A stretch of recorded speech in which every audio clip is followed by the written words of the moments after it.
지극히 소수에 불과합니다만은 어쨌든 근래에 이르러서 영유아에 대한 부모의 폭행치사 사건이 계속 매스컴을 타고 알려지고 있습니다.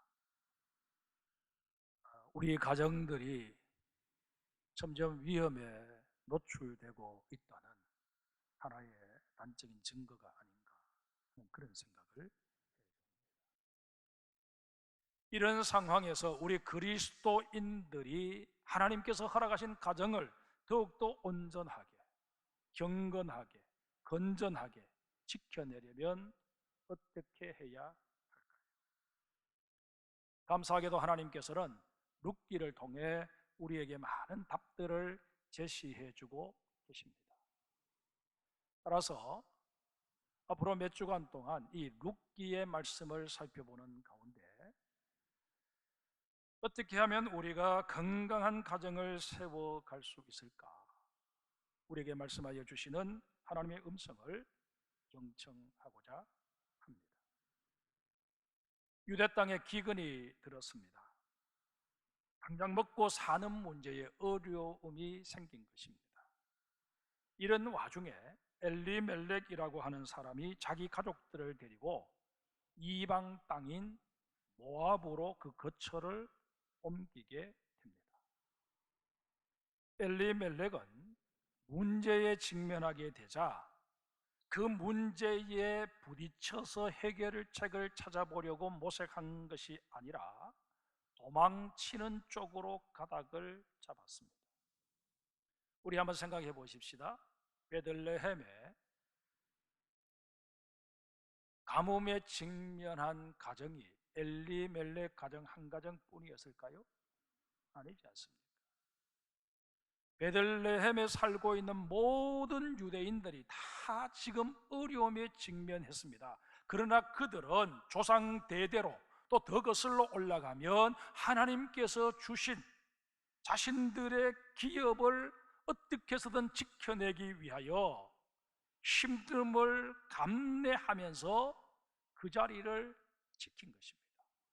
그런데 엘리멜렉은 자기의 가족들을 데리고 살 길을 찾아 자신의 기업을 버리고 모압 땅으로 떠난 것입니다. 물론 문제를 피해 간다고 해서 다 잘못을 저질렀다고 말할 수는 없을 것입니다.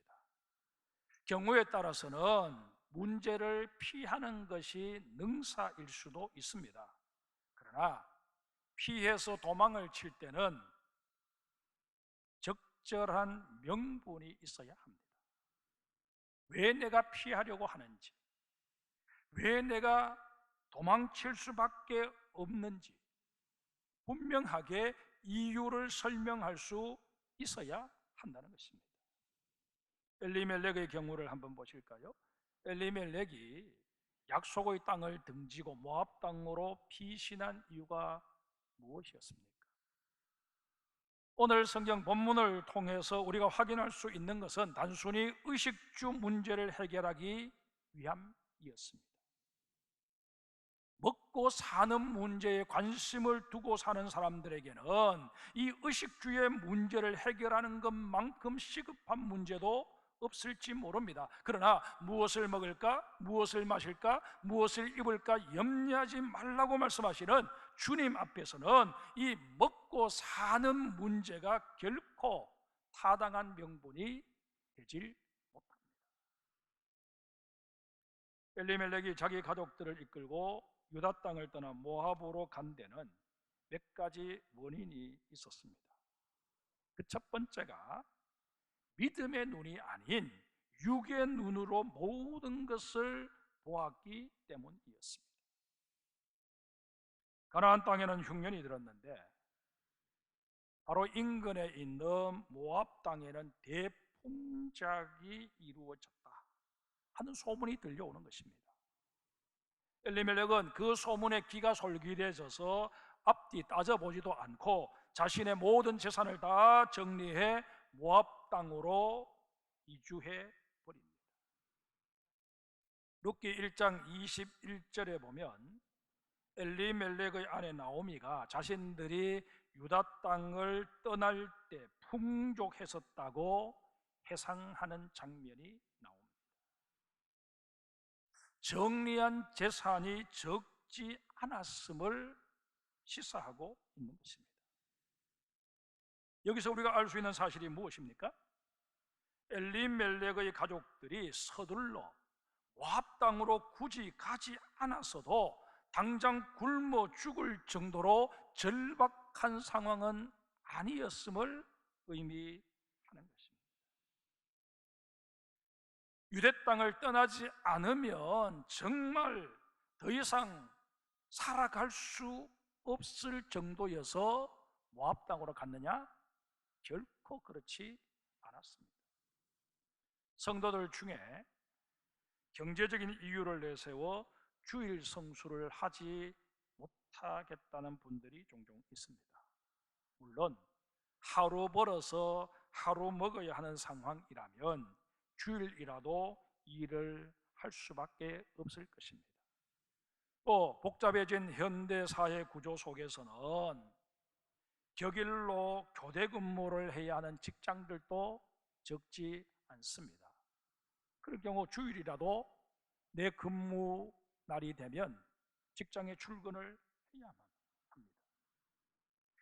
그러나 굳이 주일에까지 일을 하지 않아도 되는 상황임에도 불구하고 더 많은 것을 얻고자 욕심에 이끌려 주일에도 일을 하는 경우라면 그것은 분명 하나님 보시기에 잘못입니다. 욕심이라고 하는 것은 소금물과 같아서 내면 낼수록 우리의 목을 마르게 한다 하는 사실을 우리는 유념해야 할 것입니다. 두 번째로 엘리멜렉의 가족들은 육신의 필요에 비중을 두고 살았기 때문이었습니다. 전도를 해보면 의외로 많은 사람들이 먹고 살기도 바쁜데 교회 갈 시간이 어디 있느냐며 거절을 합니다. 게다가 요즘처럼 코로나의 상황이 계속 이어지고 있는 이런 때에는 마치 교회에 가면 당장 코로나에 감염될 것처럼 말하며 거절하는 사람들도 있다는 이야기를 듣습니다. 여러분, 우리에게 허락되어진 것이 이 육신만이라면 그런 육신적인 이유를 내세워서 전도에 대해 부정적인 반응을 보이는 사람들 충분히 이해할 수 있을 것입니다. 그러나 여러분, 우리에게는 이 보이는 육만 있는 게 아니지 않습니까? 우리에게는 분명 하나님께서 주신 영혼이 있습니다. 우리가 육신의 건강과 활기찬 삶을 살아가기 위해서 갖가지 음식물을 균형 있게 섭취해야 하는 것처럼 우리의 영혼을 위해서도 반드시 필요한 영양분은 섭취되어져야만 합니다. 세 번째로 엘리멜렉의 가족은 주님의 방법이 아니라 세속적인 방법에 길들여져 있었기 때문이었습니다. 모압에 정착한 지 얼마 못 되어서 가장인 엘리멜렉이 죽게 됩니다. 낯설은 타향에서 졸지의 가부가 된 나오미는 서둘러서 두 아들을 결혼시킵니다. 주변에 있는 여인들은 다 이방 여인들입니다. 하지만 그 이방 여인이라도 속히 며느리로 맞아들여서 자녀들을 낳도록 해야 되겠다는 것입니다. 남편의 빈자리를 이렇게 손자, 손녀를 통해서 채우려고 시도한 것입니다. 순전히 인간적인 대안을 세운 것입니다. 나오미가 진정 믿음의 사람이었다면 남편의 빈자리를 무엇으로 채우고자 했어야 옳았을까요? 하나님의 인도하심과 도우심으로 채우고자 했어야 옳았습니다. 세상을 살다 보면 원치 않게도 상실의 아픔을 맛보아야 할 때가 없지 않습니다. 그 잃어버리게 되는 것이 사랑하는 사람일 수도 있고 또 건강일 수도 있습니다. 재산일 수도 있고 직업일 수도 있습니다. 명예일 수도 있습니다.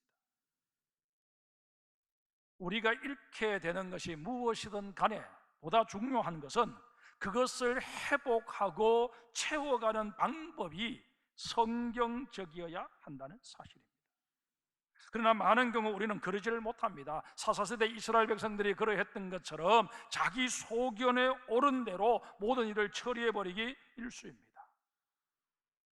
우리가 어떤 문제에 직면하게 되면 하나님 앞에 엎드려 기도를 합니다. 그런데 정작 실행에 옮기는 방법은 지극히 인간적이고 자기 생각에 옳은 대로 행동해 버리기가 일쑤라는 것입니다.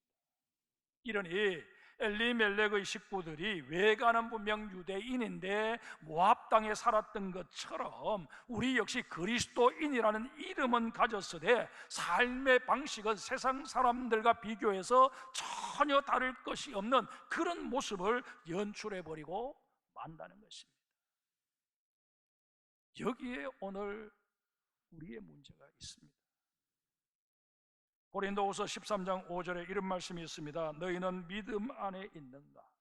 너희 자신을 시험하고 너희 자신을 확정하라. 사랑하는 성도 여러분, 이제 우리는 껍데기뿐인 그런 정말 잘못된 신앙, 엉터리 신앙, 이런 것들에 대해서 단호하게 결별을 선언할 수 있어야 할 것입니다.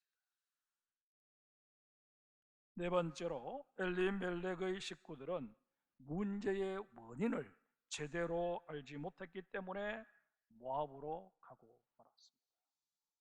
이들은 베들레헴에 흉년이 들었을 때 그 흉년을 문제 삼아서 하나님께서 자신들에게 주신 기업인 베들레헴을 떠나 모압으로 간 것입니다. 그러나 6절에 보면 이들이 다시 유다 땅으로 되돌아옵니다. 그런데 그 이유가 무엇이었습니까? 베들레헴에 다시 먹을 것이 풍족해졌다 하는 소문을 들었기 때문이었습니다. 환경이 좋아지면 모든 것이 해결될 것이다. 이것이 바로 엘리멜렉 가족들의 생각이었습니다. 그런데 여러분, 이런 생각에는 오늘을 살고 있는 우리들도 상당수가 동의를 표합니다. 이런 까닭에 현대인들은 오늘 또 환경을 개선하는 일에 온 힘을 쏟고 있습니다.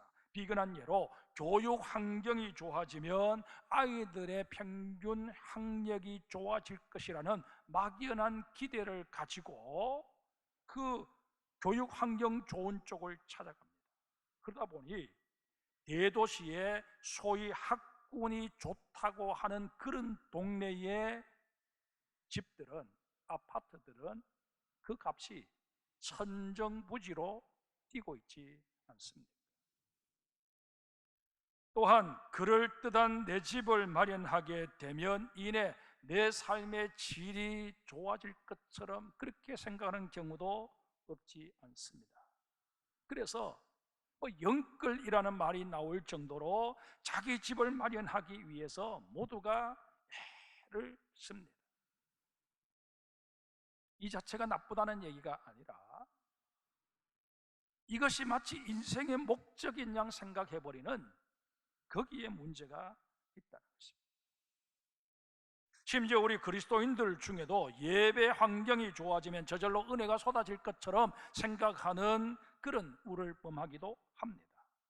물론 약간의 영향은 있을지 모릅니다.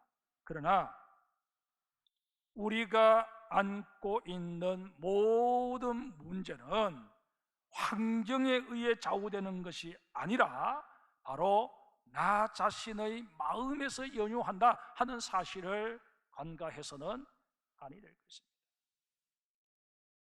잠언 4장 23절에 뭐라고 말씀하고 계십니까? 무릇 지킬 만한 것들 중에 더욱 내 마음을 지키라. 생명의 근원이 이에서 나다.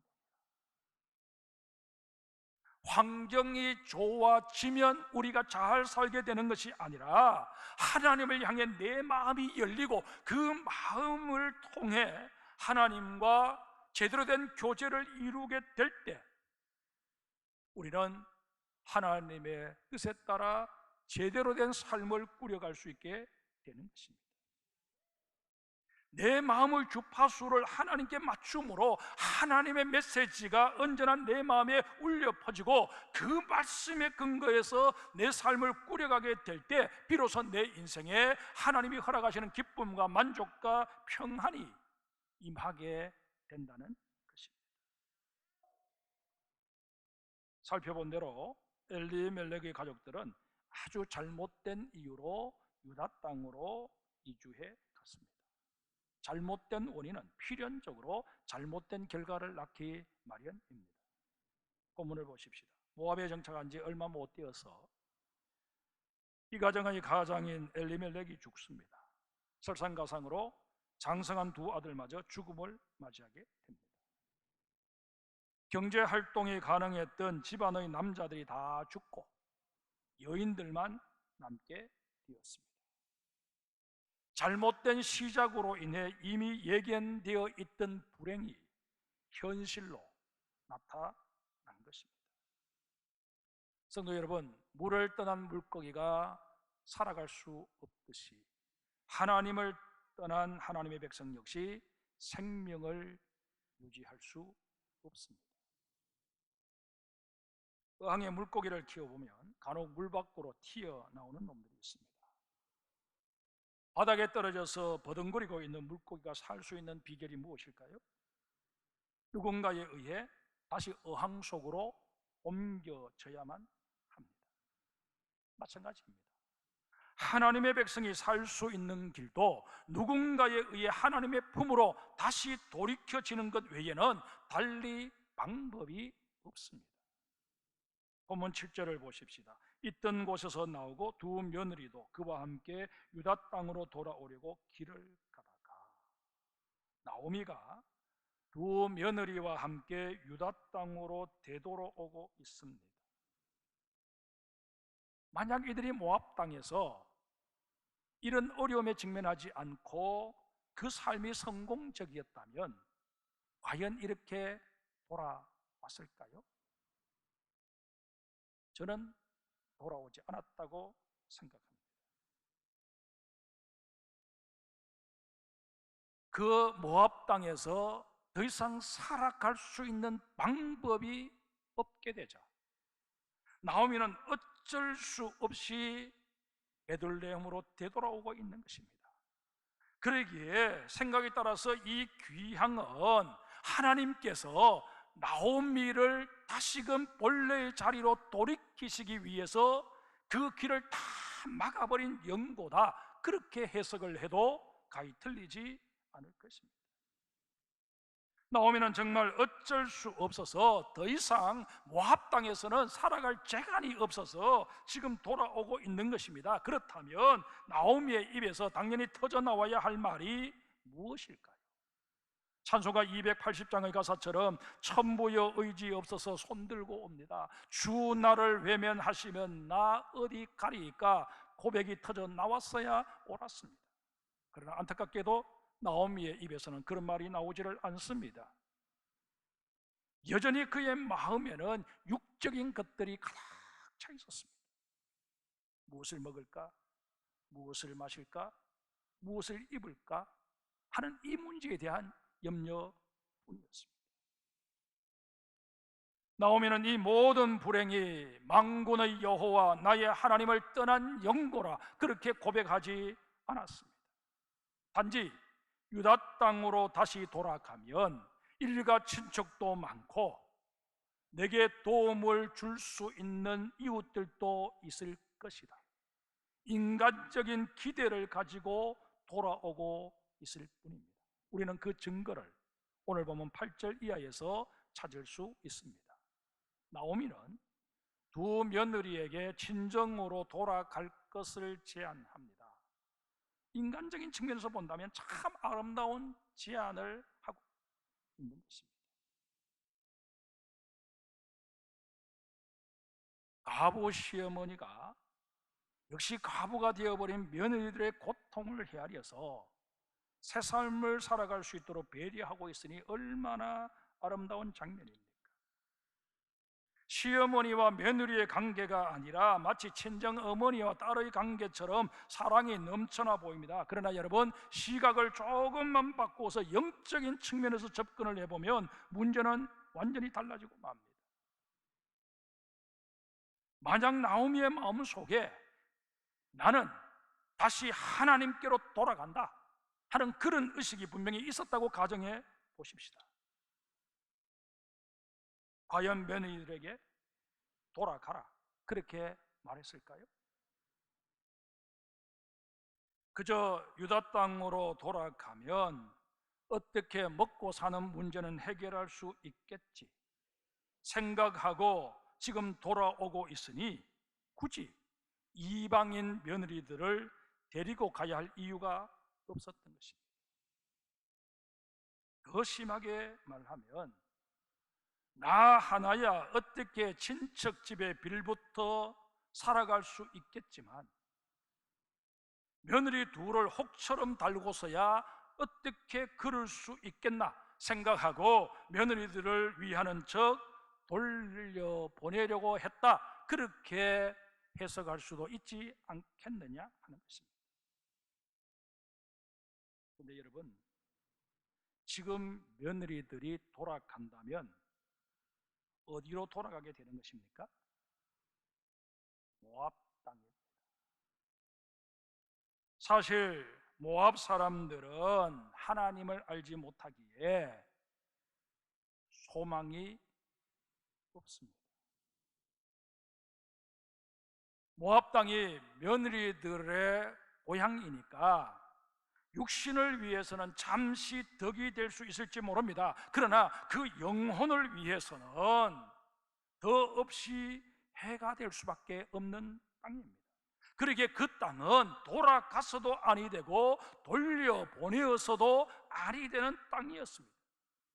그럼에도 불구하고 나오미는 지금 그 땅으로 두 며느리를 보내려고 하는 것입니다. 단지 인간적인 문제를 해결해 주기 위해서 그들을 떠나보내는 것입니다. 나오미의 몸은 다시 유다 땅으로 돌아오고 있었지만 영혼은 여전히 유교의 땅 모압에 머물러 있었던 것입니다. 이런 까닭에 엘리멜렉의 가정은 아직 회복된 것이 아니었습니다. 오히려 회복의 씨앗은 이방 여인 며느리 룻의 영혼 속에 삭트고 있었습니다. 룻은 모압 여인이었습니다. 신명기 23장 3절에 암몬 사람과 모압 사람은 여호와의 총회에 들어오지 못하리니 그들에게 속한 자는 10대뿐 아니라 영원히 여호와의 총회에 들어오지 못하리라 선언하고 있습니다. 이름에도 불구하고 모압 여인 룻의 영혼 속에는 하나님을 등졌던 엘리멜렉 집안이 다시 세워질 수 있는 생명의 씨앗이 삭트고 있었습니다. 이게 무엇을 의미한다고 생각하십니까? 이 회복의 사건이 바로 하나님의 사건임을 시사하고 있는 것입니다. 분명히 말씀드립니다. 이 땅에서 일어나는 모든 회복의 사건은 인간의 공덕으로 이루어지는 것이 아니라 하나님의 은혜로 이루어지는 법입니다. 여러분, 인정하기 싫으시더라도 우리에게 허락되어진 우리의 인생, 우리가 잘 꾸려오고 있느냐? 그렇지 못한 경우가 거의 대부분입니다. 원치 않게도 본의 아니게도 나는 내게 주어진 내 인생을 망치고 있을 때가 없지 않아 있습니다. 이런 우리들을 향해서 하나님, 너의 인생 너가 망쳤으니 너가 책임져라 그렇게 말씀하지 않으시고 오히려 우리 인생에 개입하셔서 엘리멜렉이 다 망쳐놓은 그 집안을 다시금 룻이라고 하는 여인을 통해서 회복시키듯 우리의 인생도 회복시켜 주십니다. 이 은혜가 있기에 여기까지 우리는 살아올 수 있었고 앞으로도 살아갈 수 있을 것입니다. 그러기에 우리는 나의 인생을 새롭게 하시는 그 하나님께 늘 감사하며 찬양하며 하나님이 내 인생의 전부이십니다 고백할 수 있는 우리 모두가 되어야 할 것입니다.